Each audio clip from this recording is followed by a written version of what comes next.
ফেব্রুয়ারিতেই ত্রয়োদশ জাতীয় সংসদ নির্বাচন। এই বার্তা পেয়ে সারা দেশ প্রস্তুত হচ্ছে একটি অবাধ, সুষ্ঠু ও গ্রহণযোগ্য নির্বাচনের জন্য। ভোটের এই হাওয়ায় কি ভাবছেন সাধারণ মানুষ থেকে শুরু করে আগামীর জনপ্রতিনিধিরা, সে কথা জানাতে ডিবিসি নিউজের ইলেকশন এক্সপ্রেস ছুটে যাবে সবগুলো সংসদীয় আসনে। আজ সারাদিন থাকবে সংসদীয় আসন 4 বা ঠাকুরগাঁও 2-এ। ডিবিসি নিউজের বিশেষ আয়োজন CSRM ডিবিসি ইলেকশন এক্সপ্রেস। আজ সারাদিন ছিলাম ঠাকুরগাঁও 2 আসন। আমার সঙ্গে এই মুহূর্তে যুক্ত আছেন ঠাকুরগাঁও জেলা বিএনপির সাধারণ সম্পাদক মির্জা ফয়সল আমিন। কথা বলবো তার সঙ্গে, জানার চেষ্টা করব ঠাকুরগাঁও 2 আসন নিয়ে বিএনপির কতটা প্রস্তুত রয়েছে। স্বাগত আপনাকে CSRM ডিবিসি ইলেকশন এক্সপ্রেসের। শুরুতেই যেতে চাই, মানুষের মধ্যে একটা দ্বিধাদ্বন্দ্বে রয়েছে, বিএনপির কোনো প্রার্থীটা এখনও সেখানে দেখা মিলেনি, কে হবে, একটা ধোঁয়াশার মধ্যে আছে ঠাকুরগাঁও 2 আসন। আপনার মতে কি মনে হয়, কতটা পরিকল্পনা নিয়ে এগোচ্ছে 2 আসন বিএনপি? ধন্যবাদ। আসলে 2 আসনে বিএনপির প্রার্থিতা আসলেই এখন পর্যন্ত চূড়ান্ত হয়নি, কারণ এটা চূড়ান্ত করবে আমাদের পার্লামেন্টারি যে বোর্ড হবে, সেই বোর্ডই চূড়ান্ত করবে। 2 আসনে প্রার্থী অনেক আছেন, যারা রীতিমতো প্রত্যেকেই যোগ্যতা সম্পন্ন প্রার্থী এবং তারা এমপি হওয়ার যোগ্যতা রাখেন। সেক্ষেত্রে এটা দল সিদ্ধান্ত নেবেন চূড়ান্তভাবে যে এখানে কে প্রার্থী হিসেবে বিএনপির পক্ষে লড়াই করবেন।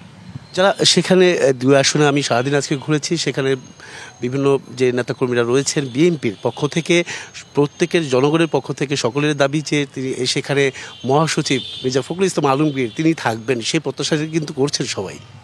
আসলে ঠাকুরগাঁও জেলায় প্রত্যেকটি আসনেই মহাসচিবকে চাওয়া হয়। তৃণমূল বিএনপির নেতাকর্মীরা তাকে চান প্রত্যেক আসনে, কিন্তু তিনি কখনোই 2 আসনে নির্বাচন করেননি, যদিও তার প্রয়াত পিতা সেখানে দুবার নির্বাচন করে জয়ী হয়েছিলেন এবং ওটা বেসিক্যালি বিএনপির সিট ছিল এক সময়। পরবর্তীতে সেখানে আওয়ামী লীগ এসে পড়ে যখন বিএনপি সরে যায়, এবং তারপরে তো আপনারা জানেন যে দীর্ঘ পথ পরিক্রমায় একটা 15 বছরের স্বৈর শাসনে সেখানে ভালোভাবে কখনোই নির্বাচন করা যায়নি এবং বেসিক্যালি কোনো নির্বাচনই হয়নি। তো এক্ষেত্রে যে ঘটনাটা ঘটেছে সেটা একচ্ছত্র একটা আধিপত্য বিস্তার করতে পেরেছে, এখন একটা সাম্রাজ্য তৈরি করতে পেরেছে। দীর্ঘদিন ধরে সেখানে আওয়ামী ফ্যাসিস্টরা ওখানে আধিপত্য করেছে। কিন্তু বিএনপির যে বেসিক ভোট এবং বিএনপির যে আসল জনগণের যে চাওয়া, সেটা বালিয়াডাঙ্গি সিটে কিন্তু ঠাকুরগাঁও 1-এর থেকেও আপনার ঠাকুরগাঁও 2-এ কিন্তু বিএনপির শক্তিশালী অবস্থান রয়েছে। এবং ঠাকুরগাঁও 2 যে আসন আপনারা বলছেন, এটা বালিয়াডাঙ্গি, হরিপুর এবং রানীশঙ্কলের দুটো ইউনিয়ন নিয়ে এই কনস্টিটুয়েন্সিটা। তো এখানে আপনার বিএনপি যদি নির্বাচন করে এবং বিএনপি যদি ভালো প্রার্থী ওখানে দিতে পারেন, বিশেষ করে মির্জা ফখরুল ইসলাম আলমগীরের মতন প্রার্থী যদি ওখানে আসেন, তাহলে নিঃসন্দেহে এই সিট বিএনপির জয়লাভ করা কোনো।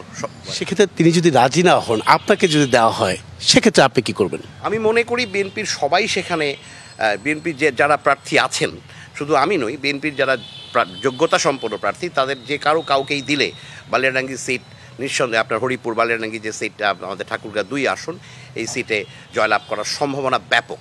কারণ এই সিটে এই মুহূর্তে আওয়ামী লীগ নেই। 2 হচ্ছে আপনার জামাতও জোটে যাবে না, জোটে আসছে না। আর জামাত জোটবদ্ধভাবে নির্বাচন না করলে সেখান থেকে কোনো ভালো ফলাফল কখনোই করতে পারেনি। অতীতের ইতিহাস তাই বলে, জামাত যখন জোটবদ্ধভাবে নির্বাচন করেছে, জামাত ফাইট করেছে, বিএনপির সাথে যখন জোট করেছে, কিন্তু যখন জোট ছিল না তখন জামাতের ফলাফল সন্তোষজনক ছিল না, ভয়ঙ্করভাবে খারাপ ছিল। আমাকে বলতে চাচ্ছেন যে ঠাকুরগাঁও 2 আসনে আপনাদের 2 জন ছাড়া, মির্জা ফখরুল ইসলাম আলমগীর সাহেব এবং আপনি, এই 2 জন ব্যতীত অন্য কোনো যোগ্য প্রার্থী আছে কিনা সেই 2 আসনটা? অবশ্যই আছে, কেন থাকবে না? প্রার্থী সব অবশ্যই থাকবে। বিএনপি একটা এমন দল, এটা তৃণমূলের একজন সাধারণ কর্মীও এখানে প্রার্থী।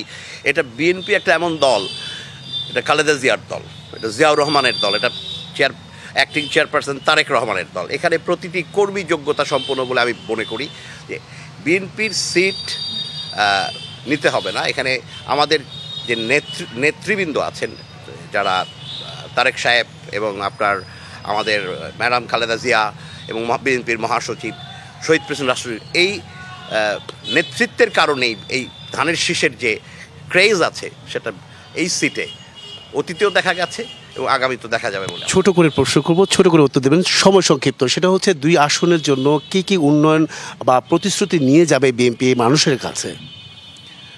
বিএনপির ছোট্ট করে বিএনপির 31 দফা আছে, 31 দফা আমরা বাস্তবায়ন করব। এটা তো বিএনপির প্রথম কমিটমেন্ট। দ্বিতীয়ত আপনার হরিপুর বালিয়াডাঙ্গি যে এই উপজেলা, বিগত 15 বছরে এখানে কোনো উন্নয়ন হয়নি।